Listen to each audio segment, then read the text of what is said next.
Paul Robeson, the best of Paul Robeson. I found this LP in the Sue Ryder charity shop in High Wycombe. I actually bought two Paul Robeson LPs, but this is the one with Old Man River on it. Old Man River comes from the musical Showboat. It was the first musical that was based on a serious story, and that story, rather controversially for the time, had an anti-discrimination message. It has the famous miscegenation scene, where two lovers are not allowed to marry because one is mixed race. They famously overcome this injustice with a clever trick. Old Man River is Paul Robeson's most famous song. He sings it in the original 1936 film. It is a clip I used to see a lot on TV when I was a kid. He sings with a deep, dark, resonant bass voice.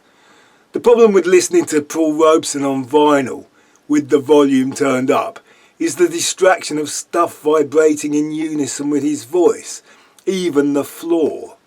But it gets you in the pit of the stomach. This album also has other show tunes and spirituals. But Paul Robeson was not just a singer, but an athlete, an actor, an activist and a lawyer.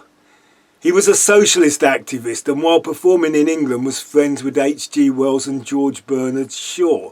He sang songs of peace in many languages and supported unions and campaigned for workers' rights all over the world. He was blacklisted in the McCarthy era and was not allowed to travel, so he performed over the telephone lines to audiences in London and Wales.